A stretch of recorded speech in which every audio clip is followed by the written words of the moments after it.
I put an advert in my mum and dad's shop window, window cleaner. Anyone want a window cleaner? And it went bonkers. Literally went mad. And I come down the next morning and mum said, you better look at this, Ian. And there was a long list of people wanted their windows done. People have all different types of superpowers. Ian's superpower is definitely 100% his neurodiversity. He's had an unbelievable life and he's now on a mission to impart as much as he can so people don't make the mistakes he made, basically. We highly recommend you get to know Ian. He's a fascinating guy, especially his Bullies Window Cleaning Classes YouTube channel. Links for them below. If this is your first time here at the Digital Circus Life by Yellow Tuxedo, please do give us a subscribe. We're a small business looking to tear up our part of the internet, and your subscription to our YouTube channel would be amazing. Also, drop a comment in if what your superpower is on this episode. And without further ado, we'd like to introduce you to Ian. So Ian, thank you for your time. We're going to start at the very beginning.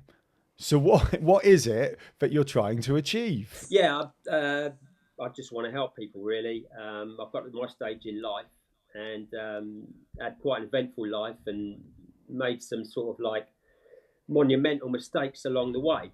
So if I can pass any of that knowledge on to youngsters or anyone that's prepared to listen and help them avoid those mistakes and be able to just kick on to the next level each time, then that's what I want to achieve via, my various other outlets that I've got going. I thought both of us have got to go on, Emily. You can go. Has that always been part of your makeup to want to try and help people? Yeah, I mean, my life's quite mad. I mean, when I was a youngster, Mum was always taking me to the doctors, and I was not like other kids. I was quite hectic, like really driven, off the chart, wearing people out. And Dad, as a youngster, he just instilled things into me, like my work ethic and I had to do sport at like 10. I was out running with him and always did sport, and then went on and I did all sports, but the one that stuck was a racing cyclist, and I was a racing cyclist for about 10 years. Okay. And like, we come from like council house background. I had no money. I just used to walk to the library and get books out on cycle racing and stuff like that, and learned how to do it, and then saved up my money and bought all the bits, and then just went out and smashed records that have stood like 40 years I've set. And wow. I won quite a bit, and then I wanted to go on to become a professional racing cyclist, but my dad said, no, you've got to get a trade behind you, which that era, that's what a lot of parents did, I think. So, I had to go off and do an engineering apprenticeship, which, I didn't really want to do. But yeah, it's just, as a youngster, Mum was always taking me to doctors, going back to that bit. And obviously in the 60s and early 70s, they didn't have a clue about autism and things like that. So at 10 years old, they just put me on Valium to calm me down. Oh, wow. And yeah, that didn't work. So, then I was fine. All the time I was channeled. So I would be channeled doing my cycle racing, my training and all that. Then I kicked on and did my apprenticeship, and I was absolutely fine. And obviously, because I was racing till my early 20s, I didn't drink. I've never done drugs, never smoked. And it was when I gave up cycle racing, I did that bloody apprenticeship that I didn't want to do. And I gave up cycle racing, and then I just started drinking. And that turned me like Tigger on acid. I mean, wow. I was bonkers anyway, but you put like 6 beers in that and everything used to go like, I'd wake up places I shouldn't be with people I shouldn't be and think, how am I going to get home and what happened? And, which is bad enough when you're young, but then when you're a bit older and you're married and then you're with children and it's still happening, and so it was just a case of working out how to manage what was going on in my head.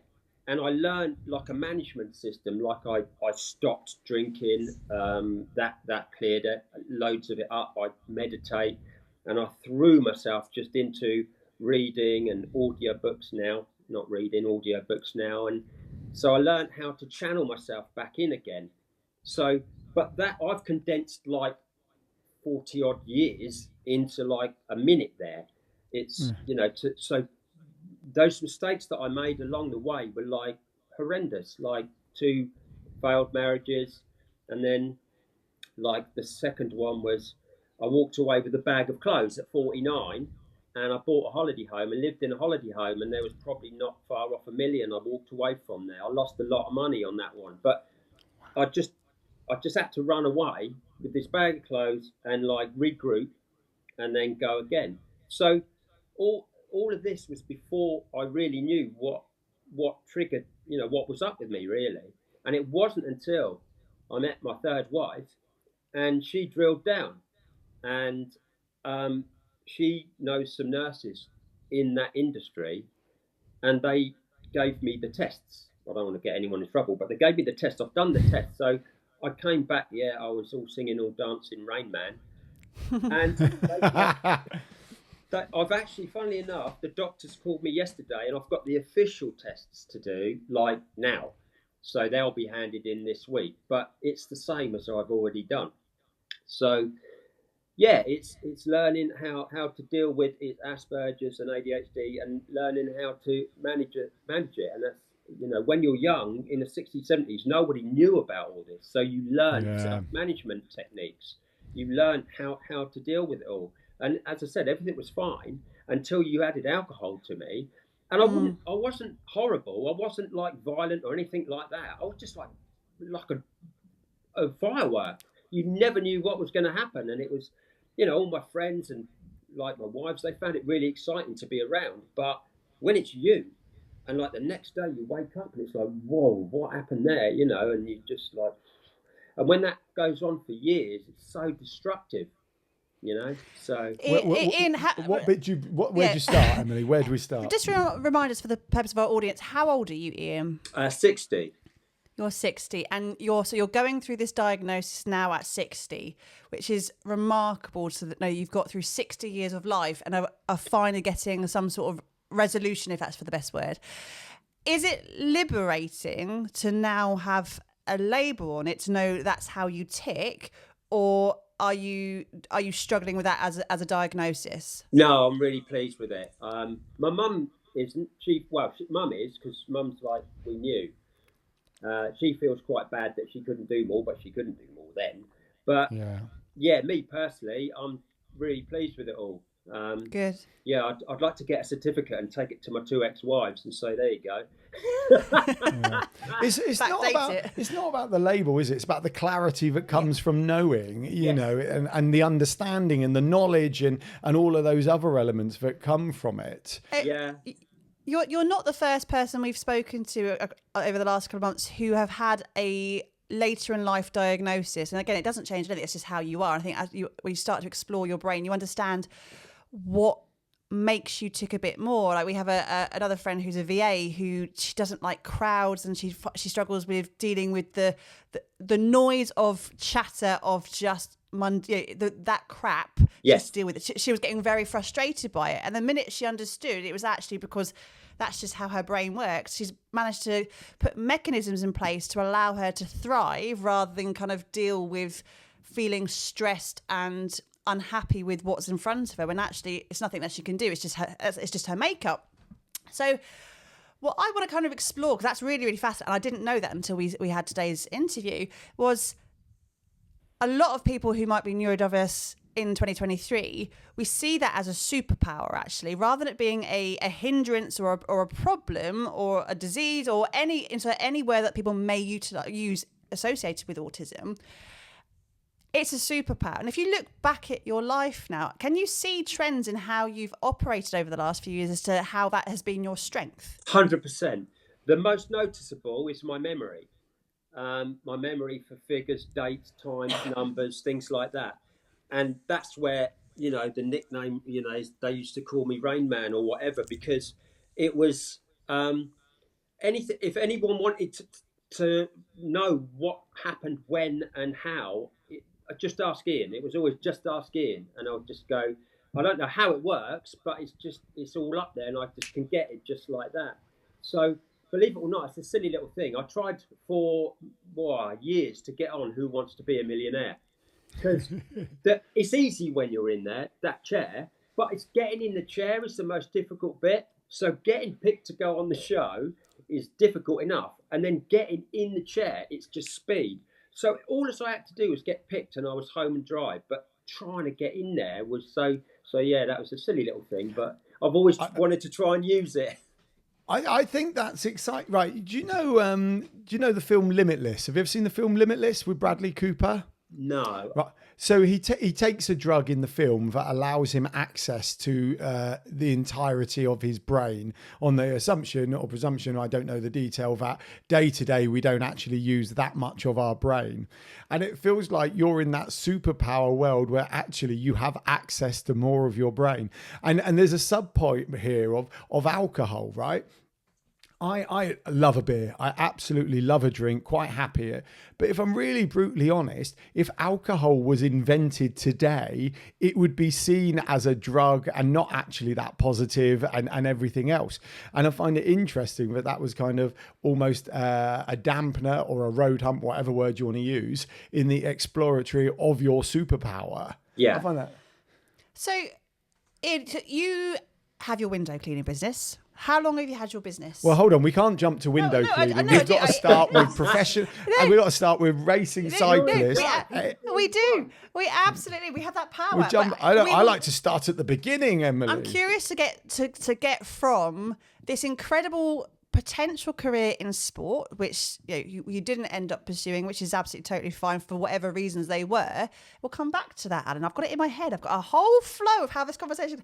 But I'm curious to know, at what point did you start your window cleaning business? I because I just wanted to get out of what I was doing, which was mechanical engineering. And I did my apprenticeship, and then I did another 2 years on top of that. And then they started offering voluntary redundancy in 1985. I was 22. So I took voluntary redundancy, and then I just literally threw myself into anything. Mum and Dad had a shop, a general store and off license in Fareham. So I helped run the shop. I did all sorts of jobs, selling exterior wall coatings door to door. I worked in a mortgage and insurance company, trying to be an associate doing that. That wasn't me doing that rubbish. And it was, I worked for a plumbing and heating firm doing site work. I did all sorts. I'd help a mate set up a double glazing business. And I wanted the physical thing because I loved it. So I looked at the Royal Marines and I went up and I was looking at it all and I'm thinking, right, that is what I'm going to do. So as I was getting ready to do that, I put an advert in my mum and dad's shop window. Window cleaner, anyone want a window cleaner? And it went bonkers, literally went mad. And I come down the next morning and mum said, you better look at this, Ian. And there was a long list of people wanted their windows done, their customers. I had no gear. So I'm like in the garage. Dad had this rickety old ladder with rungs missing that was wonky. It was really dangerous, old wooden ladder. Old builder's bucket, a sponge, and it's squeegee from the shower. And that was it. I was in business. And I was walking up and down the road, doing this job, chatting to people, giving me money. And I'm like, there's no one having a go at me. There's no one telling me what to do.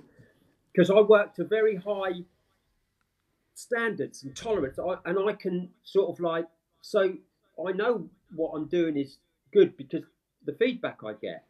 So I don't need someone in the background telling me what to do. So there was nobody there to give me any grief. It was just dealing with the customers and it worked. And literally it just, obviously way before the internet and all that stuff, it just had your van. I was walking to start with, then I had a Nissan Sunny with a roof rack. And then all I had was my landline. You had no mobiles, internet, nothing like that. I had a typewriter with one of the letters missing, and a biro in the missing letter.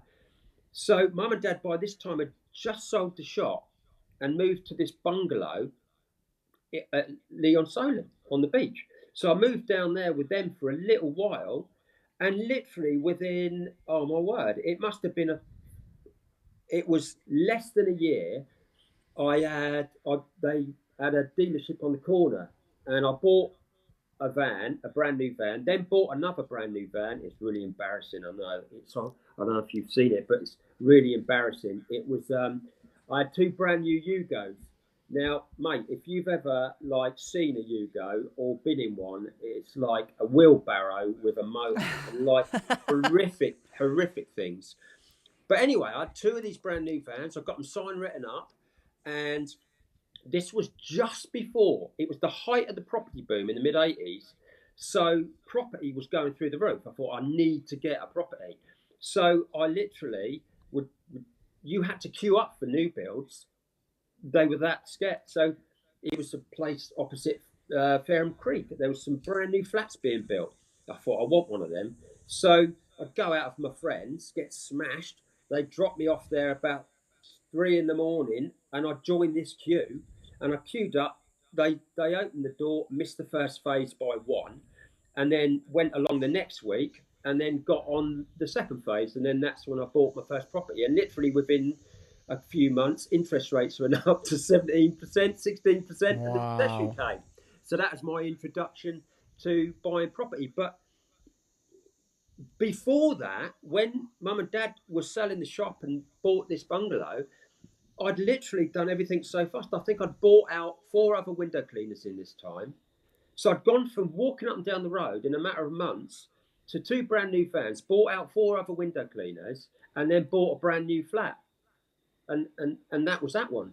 That was that one. So that's great. Hold on. I want to cover something because someone emailed about this today.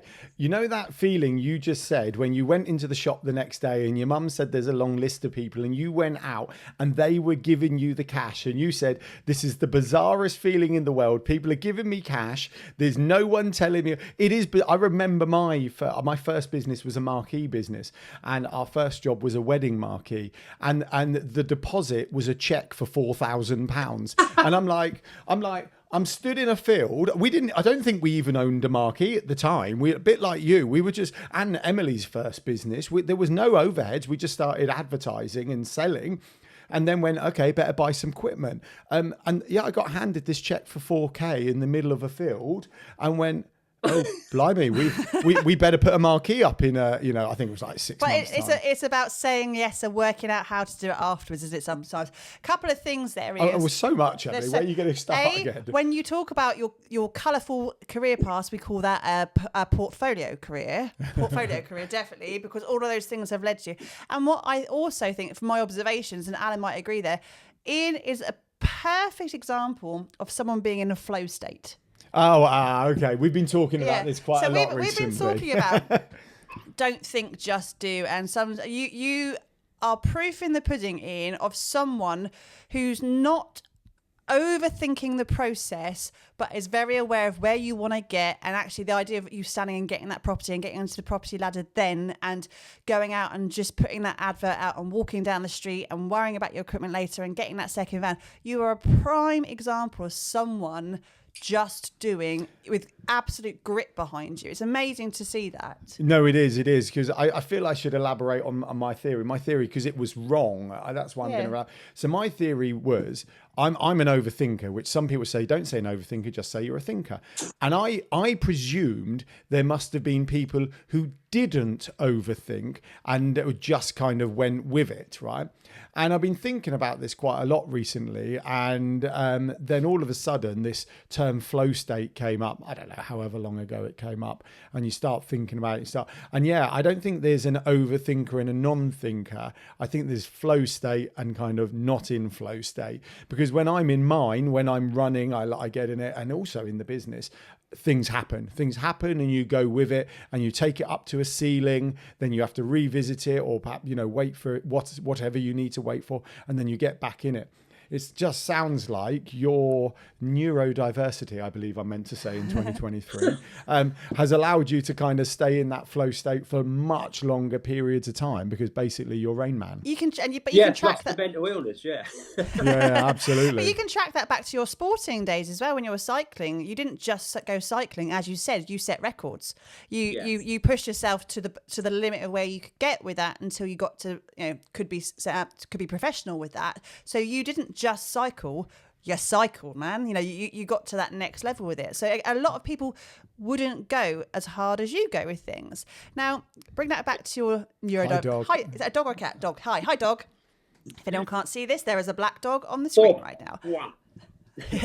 Bring that back to you grew a very successful window cleaning business. If you look at your business now, you are not just doing houses down your local street. You're there going at larger properties. You've got a very distinctive type of client that you tend to work with now. Again, you're not just an average window cleaner. You are that next level window cleaner with a team behind you and everything else you're doing with that now, aren't you? So, Mike, it's something I can see. You started your business way before the internet, but it's proof that actually the internet is not the be all and end all of growth of your business. Would you agree? It's communication, 100%. And I'm glad I came up in the era that I did, you know. Expand a little bit. I'm curious to know what you mean by that. Well, I think the internet and everything is fantastic. It's another level. But I think people that are born into it now struggle when they're away from that. And it's, you know, I feel for them. It's not their fault. It's just the era they've been born into. And it's you know, I don't know. It's an art, isn't it? Communication. And it's a silly little thing. It's like where we grew up in quite rough areas, you learned the art of negotiation as a toddler, because if you didn't, you'd get beaten up.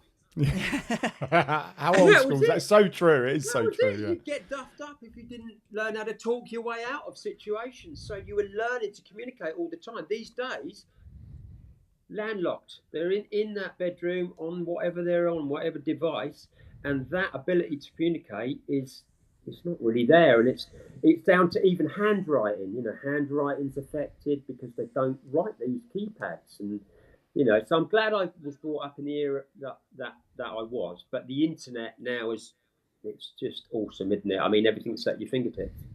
It is awesome, and it does unleash a whole new world of opportunity that we like to talk about a lot.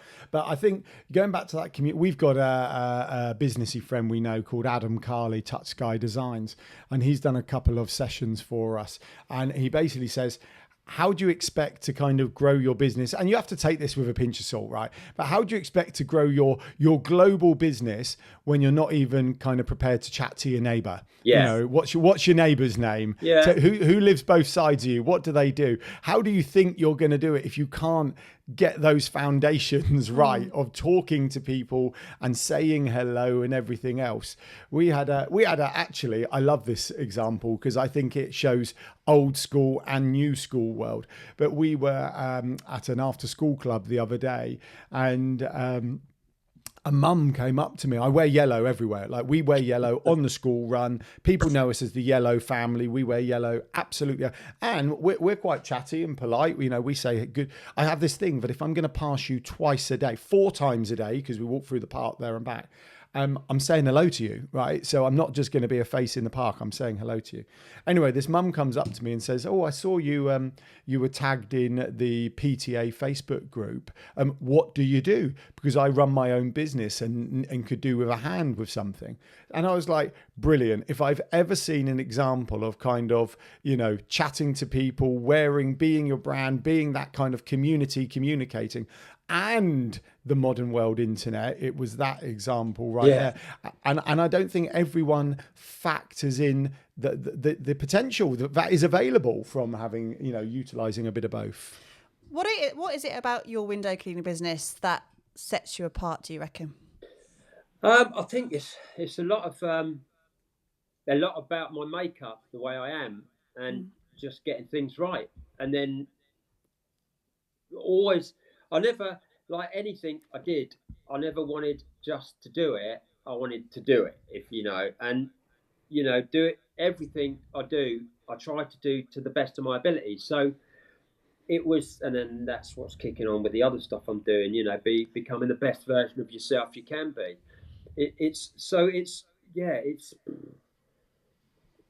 I think I just always, I put myself in an area where there was affluence. So the market there, you know, was that type of market to start with. And the reason I went out that way is because I did so much of my 10 years of training out there on my bike. So I was always out that way on my bike, and I saw what was there. I loved being out there. Yeah, that I probably got drawn out into that market, and I noticed that because obviously when I was starting, I worked for somebody else who was really kind to me, and he let me have his staff, and he let me have time off to build my own thing. He was really good to me, but I looked at other people and I saw that I could do things better. So I looked at how they did it, and I thought I'd just do it like you, but better. So I'm not one of these with a huge ego that looks at everybody and says I'm the best. I'll look at somebody and I think I've taken a little bit of something from so many other companies where I've looked at them and thought that's really cool what they do. I'm going to copy that. So it's the same thing. If you see something that's really cool, well, why don't just sort of like, and it works, just copy that. So yeah, and then I wanted to get into that market, and where also the communication and the trust is there. So you build up a rapport over 38 years. Some of the customers I've had, you build up a rapport where you're almost like part of the family. You've seen all the family grow up and have children and things like that. So you're left in these huge buildings, and you're on your own in there, or with people, your guys, for like days or a couple of days, and no one else is there. Maybe a housekeeper will pop in or whatever, but it's the trust. So that's what I liked. I didn't like just, there's nothing wrong with it, but going on and doing what all the other guys do, which is just banging out estate work and things like that for tuppence halfpenny or whatever. I'd rather go in, be valued, and do a fantastic job, and then get rewarded how you should be rewarded, accordingly. Yeah. I do feel, even though you've given quite a long explanation there, I do sort of feel you glossed over at that part. You went. Glossed over. I actually forgot the question. Well, so did I, but I'm all right with that. I always see questions as kind of a rough direction, because it's much better to see where the conversation goes, isn't it? Yeah. No, but the bit for me was like you were saying, you were doing the local houses around where you were, where your parents' shop was and everything else. But then you said, oh, I wanted the kind of, being blunt here, I wanted the bigger houses because I know they're going to pay more and everything else. So I moved in, circling around those more affluent areas. I know other businesses who would love their version of that, where they're hanging around in the low ticket world and they would love to get to the bigger ticket world. And once again, I think that's that old school world of just being able to then move in that circle. I don't know if that translates directly online, actually. I think it does, Alan, but I think, Ian, you're such a diamond, right? I don't know if you probably do recognise you're a diamond, but you are such a testament to you, what you've done in your business and how you've grown it. And actually, people should learn to be a little bit more like you with that. And it's about not overthinking, but also if you want something bad enough, no one else is going to do it for you. No. You've got to be the one on your bike cycling to those places and checking it out. And having those conversations. I think if that's a learning for anyone to this who's listening to this podcast, no one else is going to bloody well do it for you. All right. No. So if you want something, if you have growth aspirations, if you want global domination, if you want to have a wider pool of people, if you want a different market to work with, if you want a new customer, bloody well make it happen. Go and have those conversations, know what you want, and be driven enough to go and get it. Would you agree? Well, that's brilliant what you've just said, because quite often people say to me, oh, you're lucky. It was easier in your day. In the 80s, it was easy to start a business. And I just said, there's only one major difference between you and me, and you're lazy and I'm not. Yeah. And that's being polite. There was two guys last week, two other window cleaners, and there was one that looked quite smart. He'd had a bit of a tough time, but he was smart. And I zoned in on the conversation from about 40 meters away, and I heard what he was saying, and I was looking for another franchisee. So I heard him, and there was another guy with him, and I just forgot him, and I locked straight onto this guy, and I said, hi, he'd heard of me, he knew who I was and whatever, and I said, would you be interested in becoming a franchisee and this, that, the other? And the other guy said, yeah, what about me? I could do some work. And I said, you look like a bag of shit, mate.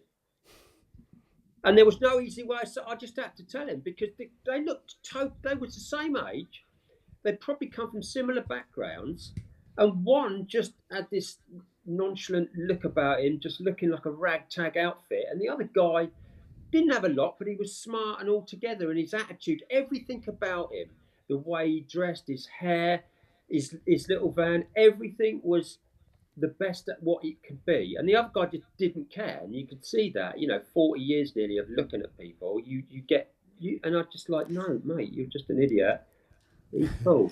And you can work with that, can't you? Yeah. And we've talked about this in the past about hiring people if we were to go larger than our particular size of business. But it's about the fact that you may not have the skill set, but if you've got the right mental attitude. And that personal responsibility, the pride in your appearance, all of that goes so much further than having all the A levels or the qualifications. You can teach people how to do the stuff, but you can't teach them the right attitude. Well, you can to a certain extent, but but if they turn up with it, then you're winning already. 100%. And it's I would say any area of life, if you want to do life well, you have to have the ability to get up when you're knocked down.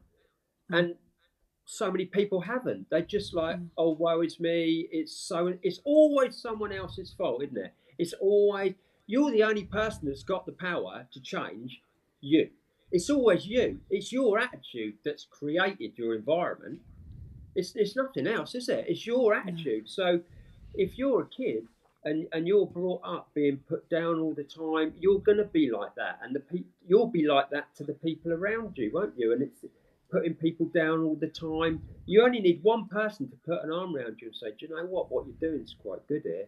Yeah. You feel like $1 million, don't you? And it makes the next 10 years easy because someone just that one person's believed in you. May not even be your parents. Might have been someone walking down the street made us a comment. But that's all the fuel you need just to go, and off you go again, don't you? Great, totally agree. It is. And you know what, Ian? The thing is, you're saying that, pardon me, it's such a simple thing that we can all do. Yeah. To everyone, whether we see someone in the street, on the bus. I mean, we have this great British thing that we're quite nervous about being nice at times and things like that, which is absolutely ridiculous because we all want it, but we're not always happy to do it. I mean, loads do. I'm generalizing, obviously, but it is absolutely within our gift, within our power to say those nice things to the people around us. And actually, I have to say, in our small business world, there is a lot of positivity. And it's quite funny because when I speak to my mum, and I can say this because I know she won't listen or watch this, when I speak to mum, my mum's stuck at home, she can't get out at the moment, and she watches a lot of YouTube. All I get is the world is in such a bad place. Everyone's, everyone's so rude. Everyone's in a rush. Everyone's this.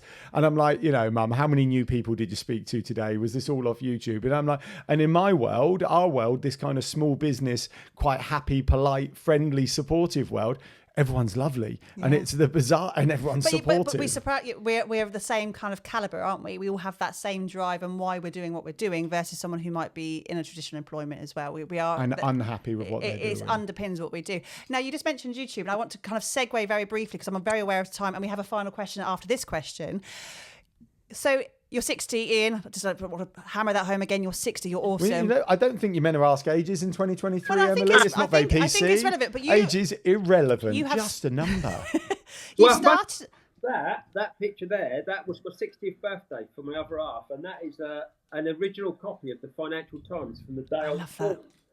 That's brilliant. Very cool. That's brilliant. I like that. But why I'm bringing this home as well is that you've just started a new project on YouTube, and it's another string to your bow. And just like everything you've said in the last half hour or so, you are going Charlie Big Potato with it in terms of what you're trying to achieve with your YouTube project. Do you want to briefly just explain what it is you're trying to do right now? Because again, it's something that's quite new to you in terms of your skill set as well, isn't it? Yeah, this is Bullies, isn't it? Yeah. Bullies, yeah. So this is masked under the thing as Bullies window cleaning classes. So, but basically what it is it's non-stop life hacks. So it's what I would tell myself 40 years ago if I knew then what I know now. It's exactly that. So my stepson, bless him, he's had 12 years of me, and we've put him in the RAF, and I've set him up a Hargreaves Lansdown account, and I'm investing his 10% of his money every month, and that will be worth X. And all these things I wish I would have known. So this is all I'm doing. I'm teaching people how you can do what I've done, just to be able to get on and make a difference. You can create a little tin pot business. You can employ a handful of people. You can have a nice place to live. You can provide money so that you've got passive income coming from when you're a little bit older. All of these things I know how to do now. So that's what Bullies is about. Bullies is, as I said, it's mastered around creating a window cleaner business, but it can be any business, a product, a service, any business. So it's basically how to get on in life, no matter where you come from and what you've got going on in your life. With a positive mental attitude and the right support, you can go on and do it and make a thing of life and do okay in it. You don't, So that's what it is. It's just to help youngsters, or anyone that has been through. Because obviously, chatting here, that some of the things that I've been through and done and whatever, they're just really, really not nice. They're horrible situations that people don't talk about, but I've done it and I've been in those situations. And so I can just advise people, look, if you go down that route and you think you're all confident and you're going out with your friends all the time and you're doing this and whatever, this is how it's going to pan out. That is what is going to happen. Trust me. It's a bit like a Christmas Carol, He takes him round and he says, this is what is going to happen to you if you don't change. Well, that's exactly how I feel. It's like, if you don't change, this is going to happen. Nailed on. That will happen. Now, I survived it, right? But you might not be strong enough to survive it. There's plenty that don't. Look at the mental health issues in the country with suicides and things like that going on. Some of the things I've been through, it would be easy to just pull the plug and just end it. But something in me, personally, I don't know. I just was strong enough to drive on and get through it. But some poor people aren't. They get a kick, they get something goes wrong, and then they get a catalogue of things. They're done. But I can teach you how to come back from that and then how to go on without making more mistakes. So that's what I want to do. And that's what Bullies is centered around. Bullies is centered around life hacks to help you progress through life and lead a safe and happy life. I love it. I love that, absolutely. I also have this mental image of Ian Ball, the ghost of Christmas future, in all your marketing. I absolutely love Christmas that. is coming up slowly when we're recording this. So, Alan, do you want to lead? Well, I feel like. Well, the problem is I've got 1,000 questions, but I think we're going to end it. We can always do more, can't we? We can always do more. We've got quite a few who we may revisit one day. So the question is, and I think we might know the answer to. Quick, because I'm wasting away here. You are right. Let's go, Ian. So, question is, if you could go back to your younger self, and I think we might know what you could say here, what would you say to your younger self? The main thing would be invest 10% of your money, whether it's profit from your business or your salary, into the S&P 500, into an index fund. Can I just say there's a clear difference between what men say for that question and what ladies say to that question, because mine would be pretty much my version of what you just said. So it's fascinating. I find the difference. Can I just jump? There's two. Go for it. Don't chase women. No disrespect, Emily. You look a lovely lady, but thanks. Don't chase. I'm on about when you're youngsters. Yeah. Don't worry. I've always said to my offspring and my stepson, don't chase money. Don't chase girls. Concentrate on yourself. Don't drink and never do drugs. And concentrate on yourself and move forward and move forward. Pick something you enjoy and try to turn that into a business. Get into investing. Start doing good things. Keep going. And then suddenly you look up and all the people you wanted in your life are actually there. It's the maddest thing. I never tried to fit in. I've always tried to just be me. So never try to fit in. If you try to fit in, you're basically molding your character around what you think people want you to be. If you're the maverick, if you're just yourself and you're driving forward doing your own thing, I always gauge it. The more people that are slagging me off, the better I know I'm doing. Because you're looking up, and all of these fears and phobias are born out of the unknown, aren't they? So people will look at you, and because they're lazy or scared to do the things you're doing, they just rip into you, the naysayers, and they attack you all the time. So as a kid, just concentrate on yourself. Try and be the best version of yourself. Don't worry about fitting in with the crowd, because all the right people, you will attract all the right people if you just focus on yourself and moving forward. Love it. Ian Ball. I know. Can I just give you? Can you ring me tomorrow morning and give another pep talk, Yeah, please? can we have I think everyone needs a little Ian Ball on their shoulder for their 7 a.m. for their pep talks, daily please. pep talk of just winning at life and doing it so bloody well. Ian, you're an absolute dime. You really, really are. And a colourful past you may have had, a challenging one you may have had, but what a roller coaster! Well, you've it's had. all made you the person you are today. That's the key part, isn't it? So, Thank Ian, you. look, Say some really nice things. You're beautiful. thank you so much for sharing with us. It's been an absolute pleasure. Take it easy, all right? And we'll see you next time, guys. Yeah, Thank bye. you. Bye-bye.